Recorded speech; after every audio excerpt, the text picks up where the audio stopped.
Going on, guys? This is Kevin Muller from Cinephellas, and I am here with the second to last video in my Cinema with Kevin segments.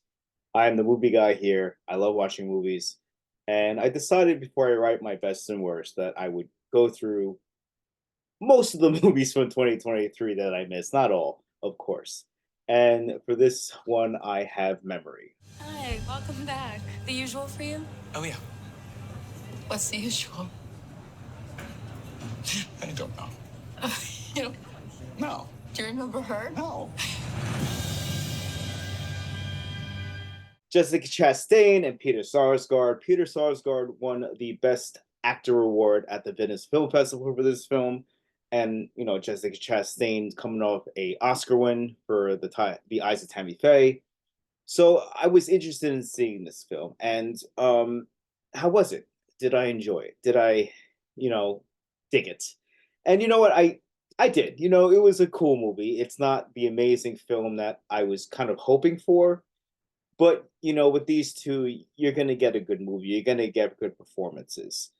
In the movie, Chastain plays Sylvia, and Sylvia is a recovering addict who has a job at a caring facility with mentally disabled kids. When she's there, she's happy and she's joyful and gleeful, all positive. But once she leaves her job, she just becomes very aloof, distant, and cold.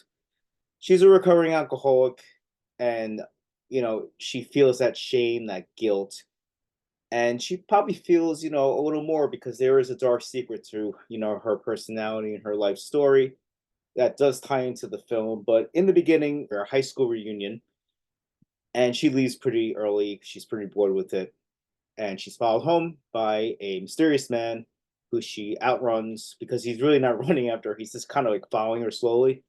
She gets back to her apartment, goes to sleep, wakes up. Her and her daughter find that that man is sleeping outside their door.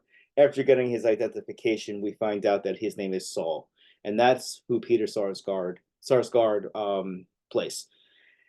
And he has dementia, and the daughter basically, his daughter says to Chastain, "Listen, you work with people, you know how to take care of people. How about you take care of my father for an extra cash after work, after your normal job?" She agrees. She has a couple of demons that she has to get over. I'm not going to tell you what that is. Have you watch it. And what starts off as a patient nurse caretaker slash caretaker relationship slowly evolves into a romance of two broken people finding each other, connecting. The things that all of us want in this world. And that's pretty much the plot. And the romance between them is the best part of the movie. And their performances help them because they're very good. I personally like Chastain a little bit more than Sarsgaard. Sarsgaard was good. I liked him.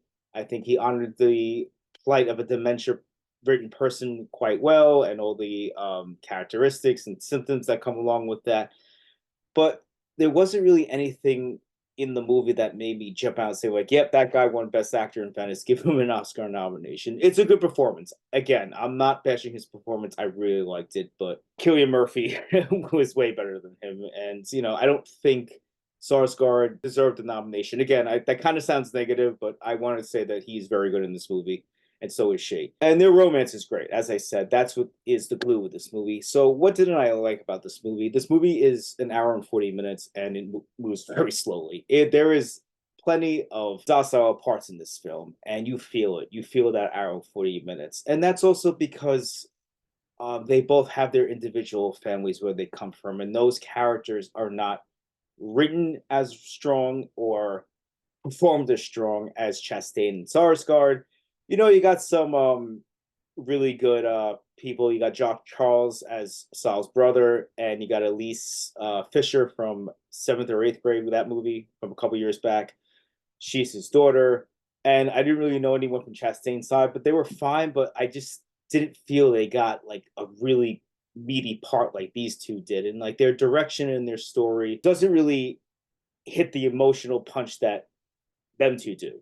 There is a bombshell at the end of the movie that Chastain reveals, and it's a terrible thing that happened to her. You find out what basically drew her to alcohol and basically why she was an alcoholic. And it's a terrible thing that happened to her, but I didn't feel the emotional impact of that because that's part of the story with the family. And as I said, the stuff with the families is not as good as them two falling in love. And that's basically what my only real problem with the movie. Again, it's not an incredible movie. It's a well done movie with two really good performances. If you enjoy these two, definitely check it out.